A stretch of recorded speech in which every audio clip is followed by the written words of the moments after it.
Our pump, चलो जी heart के बारे में बात करते हैं। हार्ट क्या होता है? हार्ट को तो इन्होंने पंप बोल दिया। हमारा पंप भाई साहब, साइकिल में हवा भरी है कभी? बाइक में तो भरी होगी, अरे कार में तो भरवाई होगी यार, वही तो वही पंप, उसी की बात हो रही है। तो हार्ट क्या काम करता है? हार्ट हवा भरता है बेसिकली। सॉरी। हार्ट क्या करता है? ब्लड फ्लो करवाता है हमारी बॉडी में, ठीक है। ओके जी। तो heart is a muscular organ which is as big as our fist.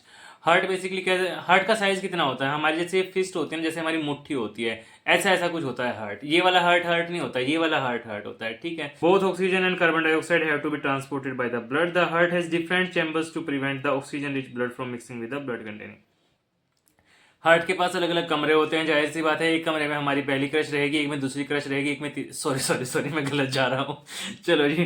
Heart के पास ना 4 कमरे होते हैं, उनमें ना right atrium, right ventricle, left ventrium और लेफ्ट वेंट्रिकल होता है, ठीक है। उन सारों में ब्लड फ्लो करता है ताकि वो ऑक्सीजनेटेड ब्लड और डीऑक्सीजनेटेड ब्लड ना मिक्स ना हो जाए, इसलिए अलग अलग रखा जाता है, बीच में कमरे बना दिए जाते हैं, ठीक है। ताकि ऑक्सीजनेटेड ब्लड और डीऑक्सीजनेटेड ब्लड मिक्स ना हो जाए, इसलिए बीच में सेप्टम भी होता है, ठीक है। ओके जी। देखिए जी, अभी हम ये डिस्कस करते हैं कि हार्ट हमारा काम कैसे करता है, ठीक है। ये हमारा हार्ट को समझने के लिए शॉर्टकट डायग्राम है, ठीक है। ये हमारा लेफ्ट एट्रियम ऊपर वाला कमरा, लेफ्ट वेंट्रिकल नीचे वाला कमरा, राइट एट्रियम साइड वाला कमरा और राइट वेंट्रिकल दूसरे वाला कमरा, ठीक है। एट्रियम को हिंदी में बोलते हैं आलिंद। जो बच्चे हिंदी मीडियम वाले हैं, ताकि उनको समझ में आ जाए इसलिए लिख रहा हूं, मैं लिखना भूल गया इसकी हिंदी। वेंट्रिकल को बोलते हैं नीलीनंद। क्या बोलते हैं? नीलीनंद, ठीक है जी। ओके।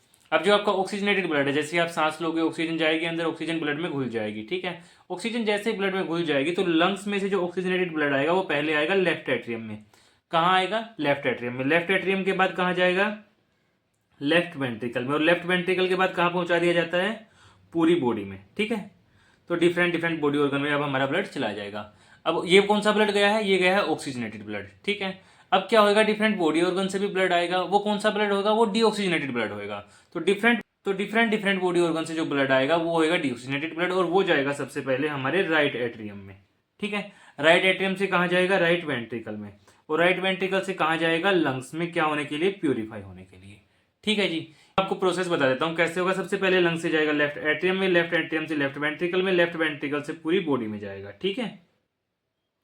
और पूरी बॉडी और किसी भी बॉडी ऑर्गन से सबसे पहले जाएगा राइट एट्रियम में, राइट एट्रियम से राइट वेंट्रिकल में, राइट वेंट्रिकल के बाद लंग्स में जाएगा सीधा प्यूरिफाई होने के लिए, फिर लेफ्ट एट्रियम में, फिर लेफ्ट वेंट्रिकल में और फिर बॉडी में।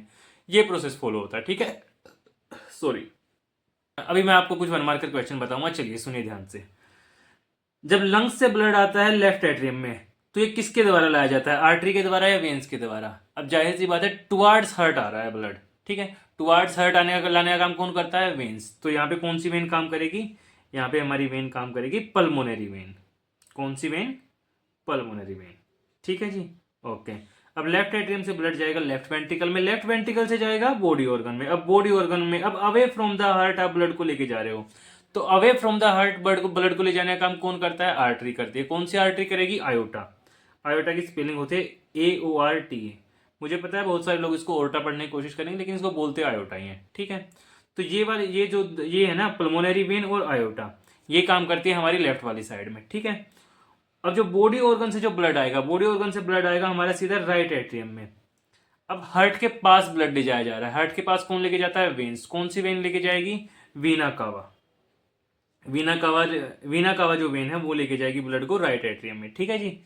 ये एक और वन मार्कर बन गया। अब राइट एट्रियम से राइट वेंट्रिकल में जाएगा। अब राइट वेंट्रिकल से फिर ब्लड जाएगा लंग्स में। अब राइट वेंट्रिकल से लंग्स में ब्लड ले जाया जा रहा है, ये कौन लेके जाएगा? अवे फ्रॉम द हार्ट जा रहा है। अवे फ्रॉम द हार्ट ले जाने का काम कौन करती है? आर्टरी। कौन सी आर्टरी? पल्मोनरी आर्टरी, ठीक है। तो ये बन गए 4 वन मार्कर आपके, ठीक है जी। ओके सर, ठीक है। अब वाल्व्स किसके पास होते हैं? एट्रियम के पास या वेंट्रिकल के पास? वाल्व्स किसके पास होते हैं? ये वाले वाल्व जिनकी मैं बात कर रहा हूं, किसके पास होते हैं? एट्रियम के पास या वेंट्रिकल के पास? वाल्व्स होते हैं वेंट्रिकल के पास। क्योंकि जब ब्लड लेफ्ट एट्रियम से लेफ्ट वेंट्रिकल में जाएगा तो नीचे जाने के बाद ना, ताकि वो वापस ऊपर ना आ जाए, जाहिर सी बात है, क्योंकि नीचे जाने के बाद अब उसको डिस्ट्रीब्यूट होना होता है पूरी बॉडी में, तो वो वापस ऊपर ना चला जाए, इसलिए इसलिए जब ब्लड नीचे चला जाएगा तो वाल्व्स ना बंद हो जाएंगे, उसको ऊपर आने नहीं देंगे, ठीक है। ओके जी। तो ऐसे करता है हमारा हार्ट फंक्शन, ठीक है। ओके। तो ये बता रखा है आपको पाथवे, ठीक है। लंग्स से ऑक्सीजनेटेड ब्लड जाएगा हार्ट में, और हार्ट से ऑक्सीजनेटेड ब्लड जाएगा पूरी बॉडी के अंदर, ठीक है। और बॉडी से डीऑक्सीजनेटेड ब्लड आएगा हार्ट में, और हार्ट से डीऑक्सीजनेटेड ब्लड जाएगा लंग्स के अंदर। ये बेसिकली हमारा पाथवे है। ओके जी। ओके सर, ठीक है। एक्चुअली यार ये सारी वही चीजें हैं जो मैंने आपको हिंदी में बताई हैं, बस इंग्लिश में इसलिए लिखवा दी जाती हैं ताकि आप पेपर में लिख के आ उसको ढंग से, ठीक है। पेपर वाली लैंग्वेज भी तो रिक्वायर्ड होती है ना, क्योंकि बोर्ड में जब तक आप लैंग्वेज नहीं पकड़ोगे तब तक कई बार टीचर मार्क्स भी नहीं देता है। तो मैंने बस उस लैंग्वेज को पकड़वाने के लिए आपको थोड़ा थोड़ा लैंग्वेज वाला टच डाल दिया है, ठीक है। समझ में बच्चों को बेटर आता है हिंदी और इंग्लिश दोनों के कॉम्बिनेशन में, ना तो उनको प्रॉपरली इंग्लिश में समझ में आता है ना प्रॉपरली उनको हिंदी में समझ में आता है। जब मिक्सचर होता है ना हिंदी और इंग्लिश का, तब बच्चे बहुत इजीली समझ पाते हैं चीजों को, ठीक है। तो इसके प्रोसेस के बारे में मैं आपको पूरा का पूरा बता चुका हूँ। ये हमारा लेफ्ट एट्रियम, ये हमारा लेफ्ट वेंट्रिकल। लंग से ब्लड कहाँ आएगा? लंग से ब्लड आएगा लेफ्ट एट्रियम में, लेफ्ट एट्रियम से लेफ्ट वेंट्रिकल में और पूरी बॉडी में चला जाएगा, ठीक है जी। और किसी भी बॉडी ऑर्गन से ब्लड सबसे पहले आएगा राइट एट्रियम में, और राइट एट्रियम से राइट वेंट्रिकल में, और फिर उसके बाद चला जाएगा लंग्स में सीधा प्योरीफाई होने के लिए। और फिर लंग्स से आएगा सीधा कहाँ पे? लेफ्ट एट्रियम में, लेफ्ट एट्रियम से लेफ्ट वेंट्रिकल, और फिर पूरी बॉडी में। ऐसे हमारा हार्ट काम करता है, ठीक है। सर आप बहुत फास्ट बोलते हो यार, तुम्हें शॉर्ट वीडियो चाहिए, इतना बड़ा वीडियो तुम देखोगे नहीं, तो मुझे फास्ट बोलना पड़ता है। I am so sorry. Note, ventricles की बात करते हैं। Ventricles have to pump blood into various organs, ठीक है।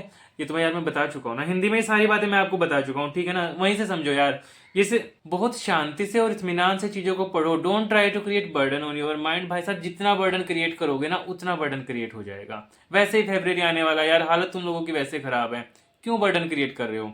मजे ले लेके पढ़ो। इंग्लिश हिंदी सबको अपनी अपनी भाषा लिखनी आती है, ठीक है। सबको भाषा आती है, ये मान के चलो कि हम आराम से लिख लेंगे। आती है ना आप लोगों को भाषा, या नहीं आती? इंग्लिश हो चाहे हिंदी, आराम से लिख सकते हो।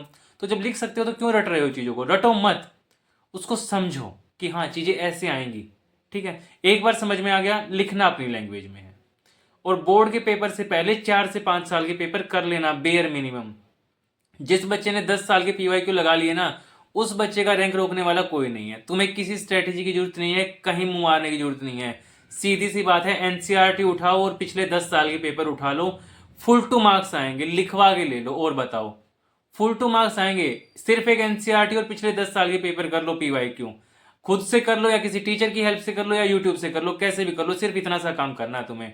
चाहे मैथ की प्रिपरेशन, चाहे ये स्ट्रेटेजी मैथ में भी लागू होती है, साइंस में भी लागू होती है और एसएसटी में भी लागू होती है। भाई तीनों में 100 है, दिखा दूंगा बोर्ड की मार्कशीट अपनी, ठीक है। और वैसे भी जिन बच्चों के पास स्टैंडर्ड मैथमेटिक्स होता है ना, उनके थोड़े से क्वेश्चन ऊपर नीचे आ जाते हैं। लाइक 90 नंबर का पेपर तुम्हारा एनसीईआरटी से गारंटीड आएगा। 5-10 मार्क्स का क्वेश्चन वो थोड़ा बहुत इधर उधर से डाल देते हैं। आरडी से दे देंगे, आरएस से दे देंगे, या थोड़ा सा स्टेटमेंट को घुमा देंगे यार, इससे ज्यादा कुछ नहीं करने वाले, ठीक है ना। और अगर हरियाणा बोर्ड वाले बच्चे हैं या किसी स्टेट बोर्ड वाले बच्चे हैं, उनमें एलिमेंट्स से क्वेश्चन उठा के डाल देते हैं, ठीक है। तो बेसिकली मैं तुम लोगों को एक सजेशन दूंगा, आरडी या आरएस में से कोई भी एक किताब कर लो। अगर तुम्हें एक्स्ट्रा करने का मूड है ना बहुत ज्यादा, कि नहीं मुझे तो एक्स्ट्रा करना है, आगे जाके आईआईटी प्रिपेयर करना है, तो आरडी आरएस साथ करते करते चलो। लेकिन अगर बोर्ड के लिए करना है, एनसीईआरटी कर लो और पिछले 10 साल के पीवाईक्यू कर लो। 100% स्कोर आएगा, गारंटेड।